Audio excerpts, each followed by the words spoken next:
A federal judge in Seattle on Thursday blocked President Donald Trump's administration from implementing an executive order curtailing the right to automatic birthright citizenship in the United States, calling it, quote, blatantly unconstitutional. The judge issued a temporary restraining order at the urging of 4 Democratic-led states, including Washington, where Nick Brown is the Attorney General. This is about people who the President of the United States was trying to deny their lawful right to be citizens. And babies are being born today, tomorrow, every day, all across this country. And so we had to act now to provide back to the status quo, back what has been the law of the land for generations, that you are an American citizen if you were born on American soil, period. Nothing that the President can do will change that.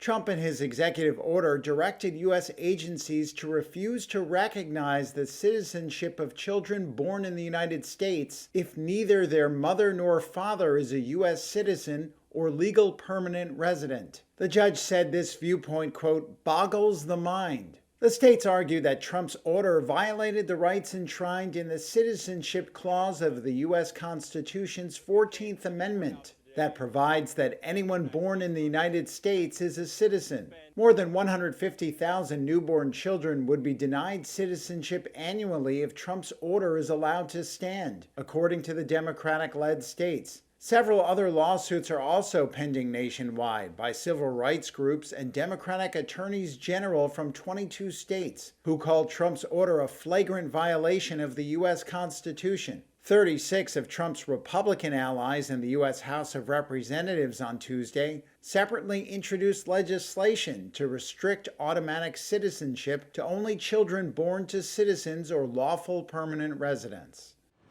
We are thrilled that the court saw the seriousness and the urgency of the complaint and request for a temporary restraining order brought by the state of Washington, Oregon, Arizona, and Illinois, and are thrilled that the judge issued a temporary restraining order directing the United States government to take no further action in enforcing and implementing the unconstitutional and un-American executive order attempting to eliminate birthright citizenship in America.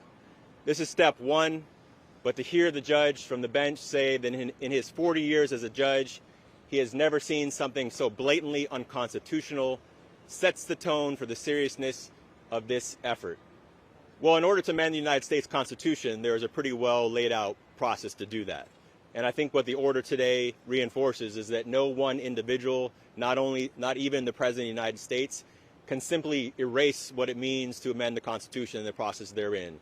If Congress wanted to move to take action and the states wanted to ratify something that amended the United States Constitution, they could certainly take that action. This is a nationwide order, essentially directs the United States government to take no further action in implementing the president's unconstitutional order. Well, as we laid out today, so we moved for a temporary restraining order, which has a nationwide impact. The next step will be at a preliminary injunction, which will allow for more thorough briefing. The TRO that was issued today has a 14-day effective date. So for 14 days, the United States government can take no further action implementing or enforcing this order. Well, we will be back in court, as will many other people across the country. In the hours after President Trump was sworn into office, he issued an onslaught of disastrous and damaging executive orders, including one that seeks to end birthright citizenship. Trump is following through on a campaign promise.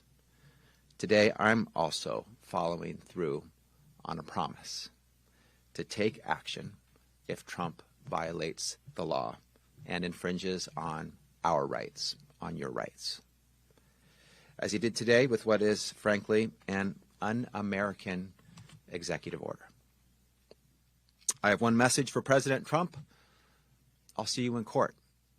We are filed. Our case is filed now as we speak, moments ago, in the District of Massachusetts in the First Circuit.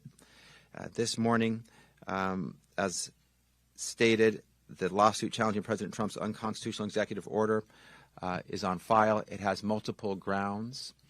It states that the executive order violates the 14th Amendment of the U.S. Constitution. It violates our U.S. Constitution.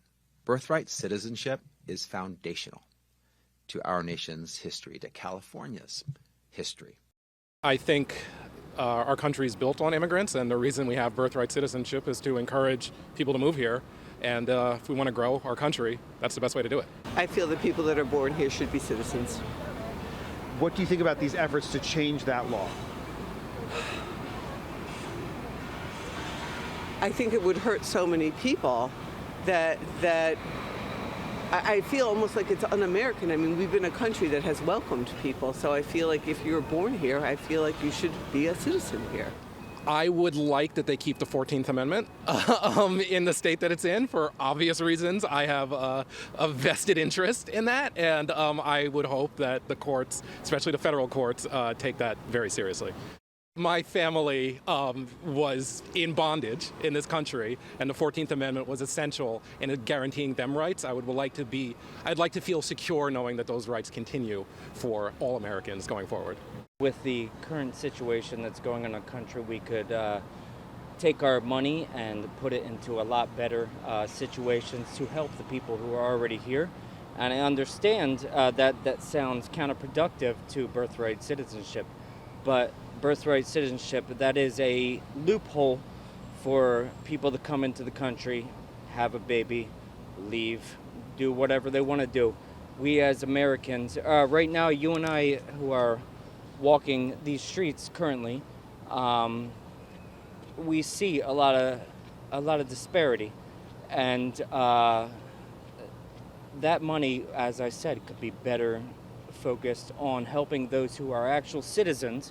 I think you cannot send people all away because they might get together and work against this because they are used to live here, and who's going to do the work after that? And it's not sure that you're not coming into a civil war because the people are living here and you cannot send them away. I think it's frightening. I think it's an era filled with hatred, and I think it's a dangerous time. I think there just needs to be a little bit more kindness and love in this country and inclusion. So what is the attack on birthright citizenship? Well, first of all, let me just say how we got it. We got it through the 14th Amendment of the U.S. Constitution. It's a constitutional right, and the president cannot revoke it with the pen. This is important because the right still exists today, no matter what you heard from Donald Trump, the president, yesterday or by executive order. But the important thing to remember here is this is a civil right because it is a function of saying that no one can deny freed slaves citizenship. This is a fundamental civil rights principle for all our communities. Pensaba que ya todo estaba logrado, se viene abajo todo, Dios mío. Prosecution and possible application of force.